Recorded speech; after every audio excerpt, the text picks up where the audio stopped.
Hola, buenos días. Hoy vamos a hablar de la problemática del campo mexicano y el endurecimiento de la comercialización de México con el exterior. Para ello, estamos con un agricultor quien vive la problemática existente en este rubro primario, que es la agricultura. Él nos dará su punto de vista en términos legales de cómo ve la problemática que afecta la producción del campo. Señor, ¿cómo ve usted el panorama actual del campo mexicano? ¿Por qué este deterioro?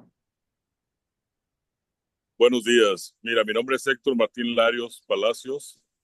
Tengo más de 30 años en la producción agrícola aquí en México, en varias regiones, y nuestro problema más que nada es la falta de apoyo que se ha venido eh, acrecentando en cada sexenio. Este último sexenio fue el peor de todos, ya que nuestro apoyo, lo que recibíamos los agricultores para semillas, para insumos, para otras afectaciones, pues no fueron dados, ¿no?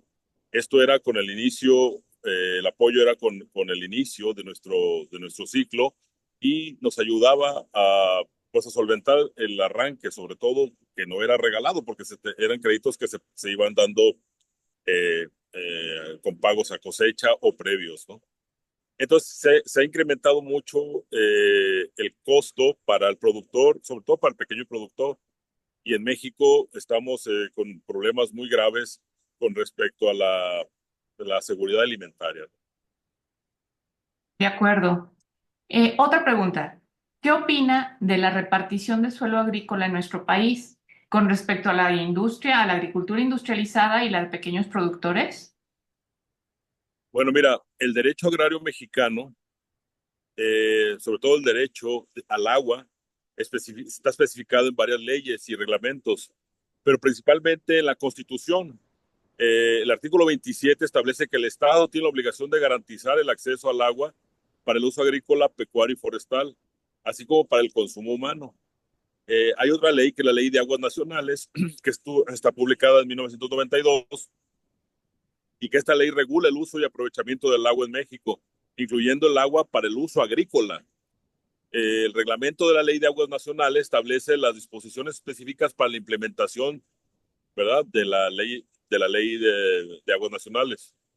En la ley agraria, que está publicada en 1992, en esta ley regula la propiedad y el uso de la tierra en México, incluyendo el derecho de agua para uso agrícola, y también el Código Civil Federal. Los artículos del 936 al 938 establecen las disposiciones generales sobre el derecho del agua. En particular, la Ley de Aguas Nacionales establece que el Estado tiene la obligación de garantizar el acceso al agua para el uso agrícola, pecuario y forestal. Eso lo dice el artículo 3. Y los usuarios al agua deben obtener una concesión o asignación para el uso de agua, de acuerdo al artículo 20. Los usuarios del agua deben de pagar una tarifa por el uso del agua, de acuerdo al artículo 24. Y lo que vemos aquí en muchas regiones del país es de que se le está dando muchísima prioridad del uso de agua, de acopio, del agua de fuentes de corrientes o de escurrimientos. Estas aguas nacionales se le está dando más prioridad a la industria, ¿verdad?, que a la agricultura. Y a razón económica y política de que la industria genera empleos, pues se les dan esas concesiones de agua, de mucha, mucha agua, pero es para efectos comerciales, ¿no? Mientras que la agricultura, que es nuestra fuente de alimentación básica para todo el país, porque no todo el país tiene acceso a carne, y todo el país tiene acceso a pescado, pues nuestra fundamento alimentario es la agricultura, pero no tenemos tanto acceso a los agricultores para el uso de agua en las concesiones. Ah, ok, de acuerdo. Entonces, con lo que usted está comentando, la ley vigente, pues la prioridad no se le está dando al pequeño productor, sino a los grandes productores, a la agricultura industrializada. Sí, en México la prioridad del uso del agua es para garantizar la seguridad alimentaria. Eso, como ya hablamos, se establece en varias leyes y reglamentos. Específicamente, porque pues, lo demás fue muy general, ¿no?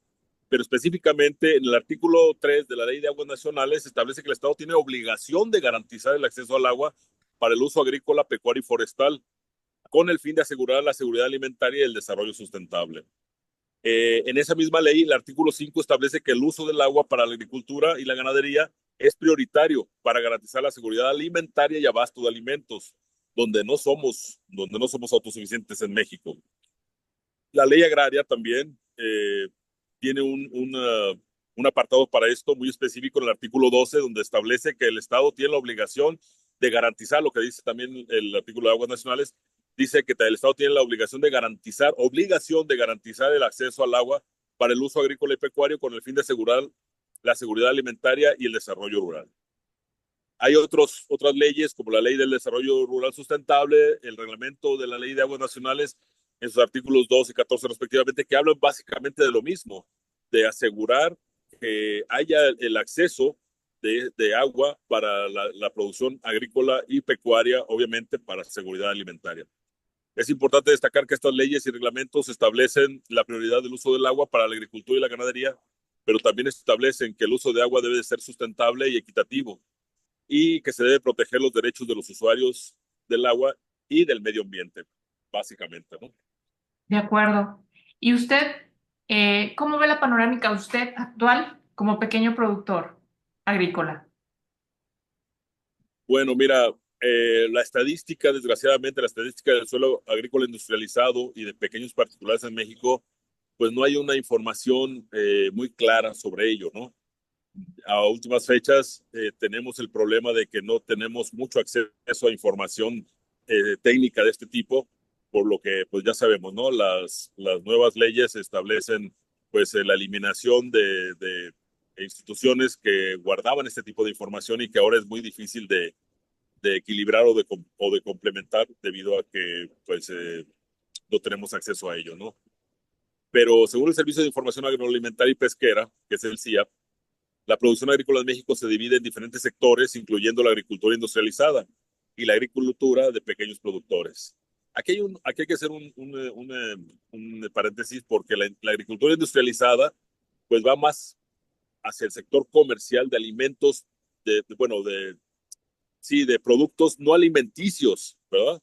Como son los alimentos con azúcares refinados, con grasas trans, en fin, con ese tipo de alimentación comercial que no es la básica ni tampoco es la industria que da seguridad por salud.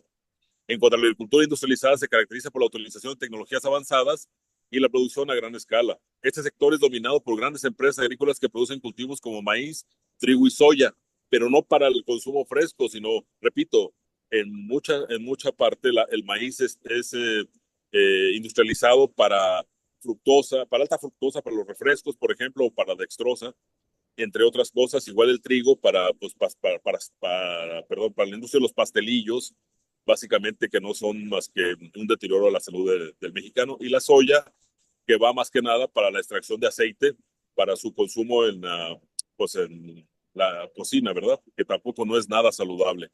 Entonces, estas estadísticas pues son un poquito tristes porque por otro lado la agricultura de pequeños productores pues se caracteriza por la producción a pequeña escala y la utilización de técnicas tradicionales. Este sector es importante para la seguridad alimentaria y la economía local de muchas regiones de México, puesto que básicamente la tierra, dicen, es para que la trabaje. El pequeño productor tiene que trabajar pues con sus recursos propios para poder sacar adelante su cultivo. Sus cultivos por lo regular siempre son cultivos en fresco para el consumo pues local, doméstico, regional, ¿verdad? Pero que les cuesta mucho más trabajo porque no tienen al alcance esos apoyos y esos beneficios que sí tienen las empresas productoras. Es importante destacar que la estadística del suelo agrícola industrializado y de pequeños productores particulares puede variar dependiendo de la región y el tipo de cultivo. Sabemos que hay lugares donde está más industrializado, hay más tecnología, ¿verdad? Y eso pues se podría comprobar en el mapa agrícola mexicano, ¿verdad? Ok, de acuerdo, pues agradecemos mucho participación y sus comentarios. Quería hacer un asunto específico muy importante Claro en que donde sí. les quiero decir que en México la superficie agrícola se divide en dos categorías principales, la de riego y la de temporal. Según los datos disponibles, el 26.5% de la superficie agrícola del país cuenta con irrigación, lo que representa aproximadamente 5.2 millones de hectáreas. Por otro lado, el 73.5 de la superficie agrícola se dedica a la agricultura de temporal, lo que equivale a 14.5 millones de hectáreas, de acuerdo a datos del Instituto Nacional de Estadística y Geografía, que es el INEGI, ¿no? Pero esto, ¿qué nos dice? Que esta superficie, que es el 26.5 de perdón, de agricultura tecnificada, es, teniendo bien claro, es agricultura que se va a la exportación, que no le da seguridad al país, o sea, le da economía, pero una economía terciaria, ni siquiera una economía primaria, porque los grandes dineros que se obtienen de eso se quedan fuera, porque muchas de estas son empresas de capitales extranjeros.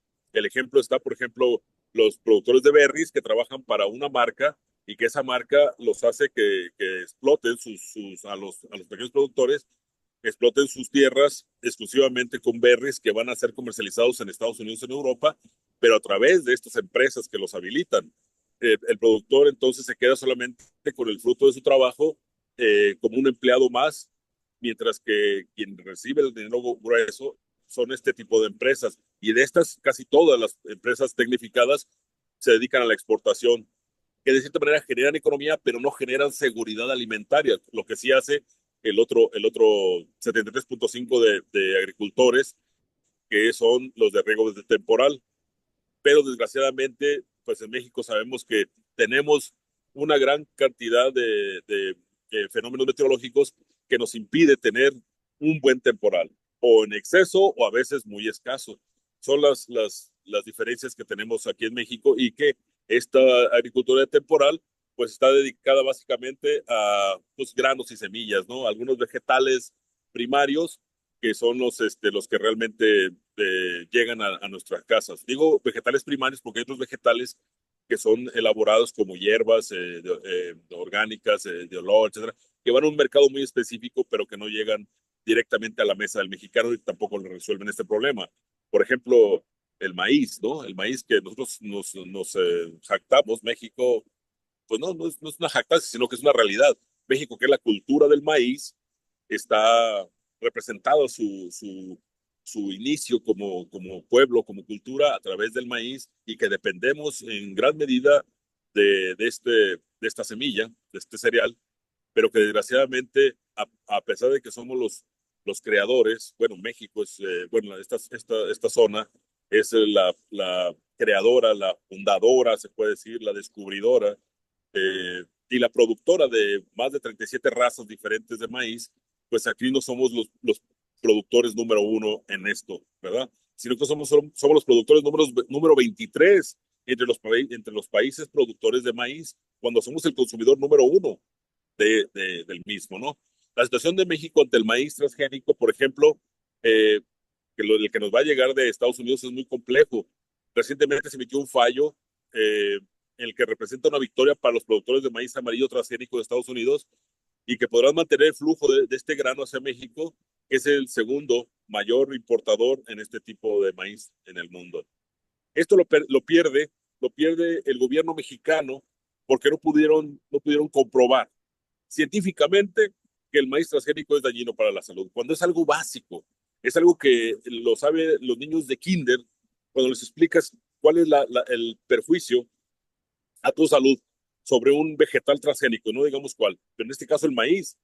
Si hay un problema, por ejemplo, con la fresa transgénica, pues el consumo de fresa en México per cápita no se va a comparar con el consumo de maíz per cápita. Entonces, obviamente nuestro problema es de salud, es de economía, y sobre todo es de seguridad también, porque al combinarse esto, una mala salud y una mala alimentación, bueno, deterioro la salud, esto también va en detrimento de la economía, porque pues tengamos en cuenta que muchos de estos personas están dentro de la seguridad social que le cuesta al país, que le cuesta al contribuyente al final de cuentas, y que el país ahorita está pasando por una etapa difícil también en el sector salud.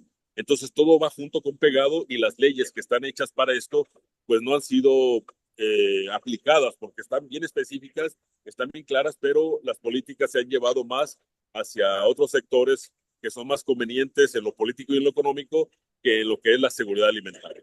Eso era más que nada lo que quería comentarles acerca de esto. Esto es muy importante para que el mundo sepa que no todo es papel y plástico, sino que hay que comer y esto tiene mucho que ver con la cultura del mexicano, con la seguridad sobre todo, y por otra parte también tenemos que la falta de seguridad, que se me estaba escapando eso, la falta de seguridad pública, el crimen organizado se ha establecido en lugares de producción muy importantes o el famoso cobro de piso que hace que los productores también tengan un deterioro en su producción, ya sea por falta de recursos o también pues por falta de la vida, porque muchos han sido secuestrados y asesinados en sus lugares de origen por la falta de este famoso pago de piso que debería de asegurar, garantizar el gobierno, que es para lo que debe de estar el gobierno, para garantizar seguridad, educación y salud, ¿no? En estos tres rubros está fallando terriblemente y estamos en un grave problema, sobre todo porque es un problema alimenticio, ¿no? Es un problema de economía y sobre todo es un problema de seguridad nacional. Entonces, para terminar, en términos legales, ¿qué leyes entonces protegen al productor agrícola mexicano, al pequeño productor? Pues están, obviamente, la Constitución, ¿verdad? La Constitución es el principal motor legal del agricultor. Están las leyes de aguas nacionales, está la ley agraria, que es un documento importantísimo para la protección tanto de la superficie como del uso del agua, del espacio, inclusive aéreo, porque eso también tiene mucho que ver con las lluvias y es temporales. Hay una serie de factores legales que son de protección al productor, pero que desgraciadamente el gobierno no nos hace llegar, ¿verdad? A través de los apoyos, a través de la protección, a través de mejores condiciones comerciales. Por ejemplo, el maíz, que el maíz está ahorita con este problema. Los productores están recibiendo 5,500, 5,800 pesos por hectárea, perdón, por tonelada de maíz, cuando al productor le cuesta casi 8,000 pesos producir maíz en México. Sube el dólar y obviamente los insumos no son productos nacionales. Muchos insumos vienen del extranjero. Entonces, al subir el dólar, tenemos el problema de que suben los insumos y al productor le siguen pagando exactamente lo mismo. Entonces, la sustentabilidad sobre esto se está perdiendo terriblemente y muchos de estos abandonan sus tierras de cultivo y son dadas en renta a grandes empresas o como vemos, muchos emigran a Estados Unidos en busca de, pues no sé, pues de mejores condiciones económicas porque su producción agrícola, perdón, no está siendo lo suficientemente rentable para ellos, para sostener su ritmo de vida. Y también, por otra parte, pues la ley agraria que establecía los ejidos en México, pues estos ejidos ya no tienen el sentido de protección del, del productor, del pequeño productor, porque estos ejidos son secciones parcelarias en las que se entregan en conjunto por asamblea a grandes empresas, porque les es más rentable recibir renta por su parcela que hacerla producir. De acuerdo, muchísimas gracias, señor, por sus comentarios. Buen día. Buen día. Gracias.